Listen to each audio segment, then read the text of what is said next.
Aunty আপনি এত কষ্ট করতে গেলেন কেন? কি যে বলো, সকাল থেকে তো তোমরাই কষ্ট করছো, আমি আর কোথায় কষ্ট করলাম? আপনাকে যে কোথায় বসতে দেই। আরে না না, এত ব্যস্ত হো না। আসসালামু আলাইকুম। এই, আসুন ভাই। শরবত নিয়ে আসছেন? ভাবি, আপনারা অনেক আন্তরিক, আমাদের জন্য একেবারে শরবত বানিয়ে নিয়ে এসেছেন। কি যে বলেন, এটা আর এমন কি? ভাবি, হ্যাঁ, এই গরমে এই শরবত কিন্তু সামান্য শরবত না, একেবারে জমজমের পানি। ঠিকই বলেছেন ভাই। তবে আমাদের ভাড়াটিয়াকে আমরা ভাড়াটে হিসেবে দেখি না, আমরা ভাবি ওরা আমাদের প্রতিবেশী, মিলেমিশে থাকলেই তো মজা, তাই না? একদম ঠিক কথা বলেছো তুমি। ভাই সাহেব, এই প্রতিবেশী হচ্ছে সর্বোত্তম আত্মীয়। জি জি। যদি আপনার কখনো কোনো সমস্যা হয়, এই প্রতিবেশী কিন্তু আগে জানতে পারবে এবং তারাই প্রথম এগিয়ে আসবে। খুব ভালো বলেছেন ভাই, আসলে আমাদের ভাগ্যটা এত ভালো যে আপনাদের মতো বাড়িওয়ালা পেয়েছি। আচ্ছা ঠিক আছে, আপনারা কাজ করুন, আমি আর বিরক্ত করবো না, আমারও অনেক কাজ পড়ে আছে, আসি। জি, আমরা একটু গুছিয়ে নিই, তারপর আবার আসি। ভাই, স্যার। বুঝছি, কোনো লজ্জা করবেন না কিন্তু, হ্যাঁ? জি স্যার। এই, মা, ভিতরটা দেখো, ভিতরটা দেখো। মা, তুই এদিকে দেখ, হ্যাঁ? এবার ওই দেখি ছোট দেখি কিছু না ভাগে। কি শুরু করছেন আপনারা? এত শব্দ করতেছেন কেন? শান্তি ঘুমাইতে পারবো না? হ্যাঁ, পাশের ফ্ল্যাটে কি পরিমাণ আওয়াজ হয় জানেন আপনারা? কোনো কমন সেন্স নাই। এক্সকিউজ মি, ওনারা ওনাদের কাজ করছেন, আপনার যা বলার আপনি আমাকে বলুন। আপনার কেন আমি আলাদা করে বলবো? আমাদেরকে বললাম আপনি শুনেন নাই? দেখছেন তো সাউন্ডের মধ্যে থাকলে কিছু শোনা যায় না। প্রথমত আপনি ভদ্রভাবে কথা বলুন। কত বড় সাহস আপনার, আপনি আমার বাসায় এসে আমাকে কথা শোনাচ্ছেন। তো কথা শোনানোর মতো কাজ করলে আমি কথা শোনাবো না? অদ্ভুত। আপনার নিজে একটু কোনো কমন সেন্স নাই?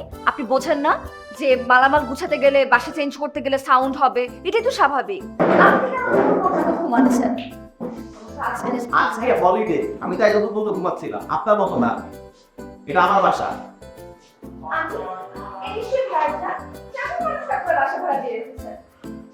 না না এখন বুঝতে পারছি এই জন্যই তো না ব্যাচেলর ভাড়া দিতে চায় না। না, আসলে ওরা আমার খুশি রবে না।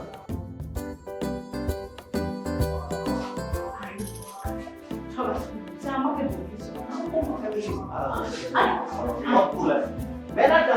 আরে তো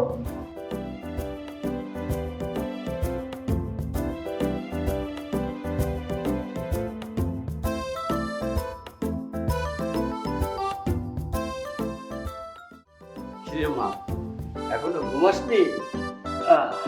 না বাবা, এই তো ঘুমাবো এখনই। রাত জাগিস না।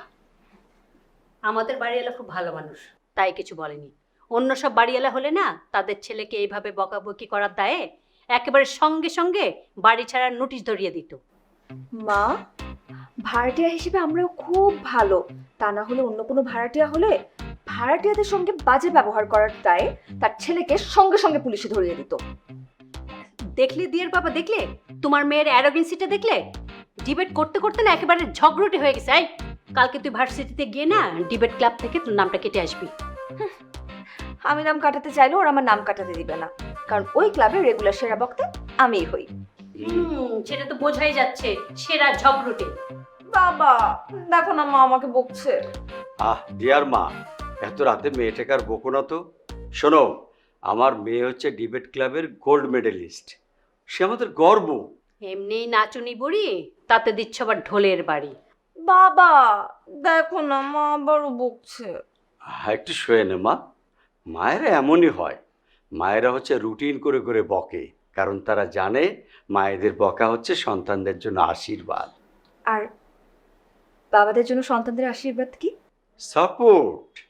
শোন, বাবারা সন্তানদের ভুলগুলোকে সাপোর্ট করলে সন্তানদের ভুলগুলো ফুল হয়ে যায়, আর সেই ফুল থেকে শিক্ষা নিয়ে সন্তানদের জীবনটা ফুলের মতো বিকশিত হয়।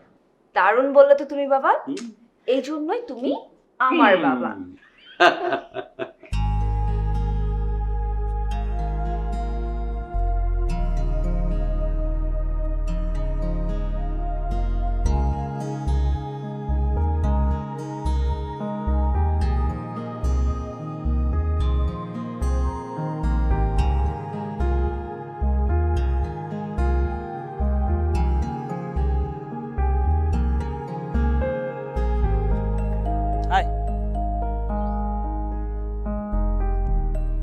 রিক্সা খুঁজছেন?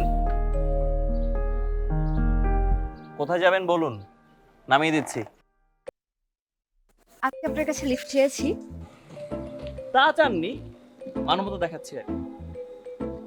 মানবতা তো দেখিয়ে বেড়ানোর জিনিস না, এটা ধারণ করার জিনিস। আর আপনার মতন আগ বাড়িয়ে যারা সাহায্য করতে আসে তারা হয় মহাপুরুষ না হয় ধান্দাবাজ। আপনাকে দেখে আসলে কোনো অ্যাঙ্গেল থেকে মহাপুরুষ বলে মনে হচ্ছে না। আফসোস, রোমান্টিক হওয়ার বয়সে আপনি আনরোমান্টিক হয়ে গেছেন।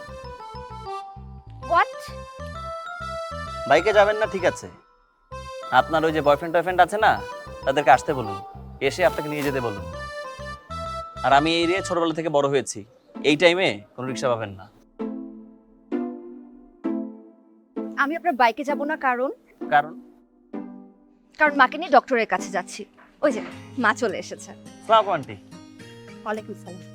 আচ্ছা, আমি সামনে যাচ্ছি, যদি রিক্সা পাই পাঠিয়ে দিচ্ছি। আপনার হেল্প আমাদের লাগবে না।